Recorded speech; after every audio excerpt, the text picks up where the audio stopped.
All right, so today we are going to talk about another important topic, and that is planning of business messages. Now, this is very important, and this is the preliminary step that we have to keep in our mind. And if this step goes all right, then you can, cover good things in the other steps.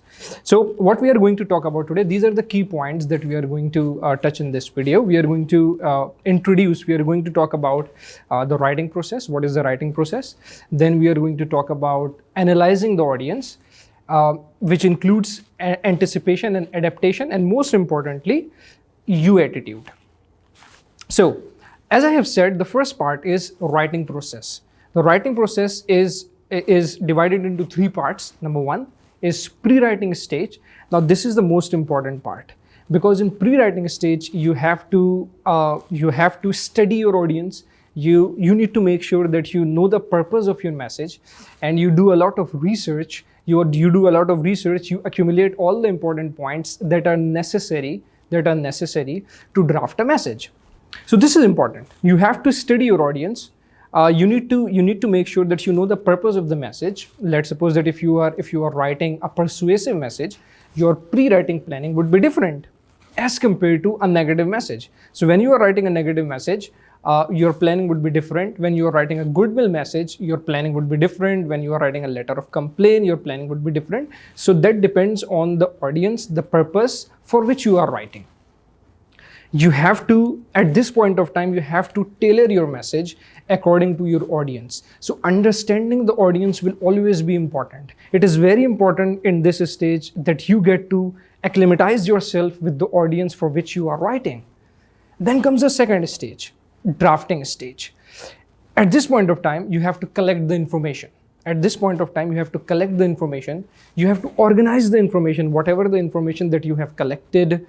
Now is the time to organize the information. There is a possibility that after you have collected all the information, you realize that certain chunks would go in one subheading and the other part would go in other subheading.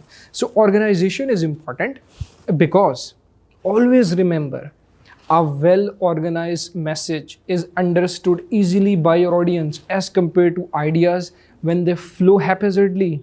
So you need to make sure that your ideas flow together. They are coherent.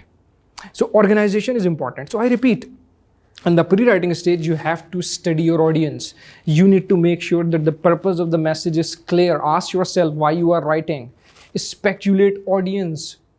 A good writer is one who speculates the possible reaction of the audience that might arise out of the message that you have written. Then tailor your message according to the audience, which is important. After that, in the drafting stage, collect the information. You could collect information from different sources. Internet has made our life easy.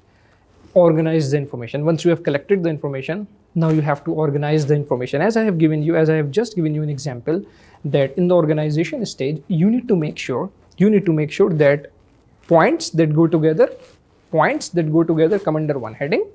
Points that don't go together come into another heading. In this way, your entire draft would be well organized. Then you have to draft first revision. Remember this. At this point of time, it is very important for you to understand that rarely first draft goes without mistake. There is always a possibility that you have mistakes in the first draft. But do not worry at this point of time, because that brings me to the third stage of the writing. And that is revising. This is the most important part, because most of the writers do not pay attention to revision when they're writing their first draft.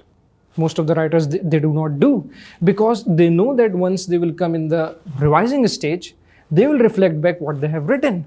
So in the revising stage, you have to edit your text.